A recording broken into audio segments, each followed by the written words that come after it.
ગાંધીનગર ખાતે પ્રદેશ ભાજપની નવી ટીમની બેઠક શરૂ થઈ છે। ત્યારે ગાંધીનગરથી આ સમાચાર સામે આવી રહ્યા છે, જ્યાં પ્રદેશ ભાજપની નવી ટીમની બેઠક શરૂ થઈ ત્યારે ભાજપ અધ્યક્ષ જગદીશ વિશ્વકર્માની અધ્યક્ષતામાં બેઠક યોજવામાં આવી।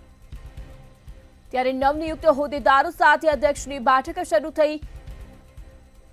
જગદીશ વિશ્વકર્માની અધ્યક્ષતામાં ખાસ બેઠકનું આયોજન કરવામાં આવ્યું। આગામી કાર્યક્રમો અને મનપા ચૂંટણી સહિતના મુદ્દે ચર્ચા કરવામાં આવશે। ભાજપ અધ્યક્ષ જગદીશ વિશ્વકર્માની અધ્યક્ષતામાં બેઠકનું ખાસ આયોજન કરવામાં આવ્યું। ત્યારે ગાંધીનગરથી આ સમાચાર, જ્યાં પ્રદેશ ભાજપની નવી ટીમની બેઠક શરૂ થઈ। તો વધુ વિગતો સાથે સંવાદદાતા કિંજલ બોરીસા ફોનલાઈન પર જોડાઈ ગયા છે। જી કિંજલ, ગાંધીનગરથી સમાચાર, જ્યાં ભારતીય જનતા પાર્ટીની નવી બેઠક શરૂ થઈ છે, શું કહેશો?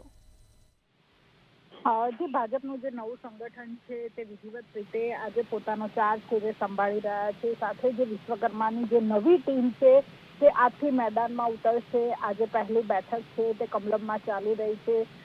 જગદીશ વિશ્વકર્મા અને તેમની સાથે જે સંગઠન મહામંત્રી છે રત્નાકર, તે બંનેની અધ્યક્ષતામાં આ બેઠક છે તે ચાલી રહી છે। નવી ટીમમાં જે પણ લોકોને જવાબદારી સોંપવામાં આવી છે તેમને જે સૂચનો આપવામાં આવશે, આગામી જે ચૂંટણીઓ છે તે અંગે ચર્ચા વિચારણા કરવામાં આવશે અને જે મનપાની ચૂંટણી છે તેમાં જે વધારેમાં વધારે જે સીટો આવે તે અંગે જે સૂચનો છે તે આપવામાં આવશે। જે બેઠકની શરૂઆત થતા પહેલા જ જે તમામ લોકોએ એકબીજાને જે મોઢું મીઠું કરાવીને જે બેઠકની શરૂઆત છે તે કરી હતી। સાથે હવે થોડીક જ વારમાં જે ખુદ મુખ્યમંત્રી છે તેઓ પણ કમલમ આવવાના છે, તેમણે પણ બેઠકમાં હાજરી આપશે, તેમણે પણ જે સૂચનો આપશે। એટલે કે આ નવી ટીમની જે પહેલી જવાબદારી છે તે આગામી મનપાની એટલે કે સ્થાનિક સ્વરાજ્યની જે ચૂંટણીઓ આવે છે તે ચૂંટણીમાં મનપામાં વધારે જે ભાજપની સીટો આવે તે સૌથી મોટો ટાસ્ક રહેશે અને હવે ભાજપનું આ જે નવું સંગઠન છે તે આજથી મેદાનમાં ઉતરશે। જી,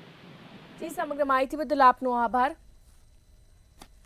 ગાંધીનગરથી સમાચાર, જ્યાં પ્રદેશ ભાજપની અધ્યક્ષતામાં બેઠકનું આયોજન કરવામાં આવ્યું। ભાજપ અધ્યક્ષ જગદીશ વિશ્વકર્માની અધ્યક્ષતામાં બેઠક યોજાઈ, જ્યારે નવનિયુક્ત હોદ્દેદારો સાથે અધ્યક્ષની બેઠક શરૂ થઈ।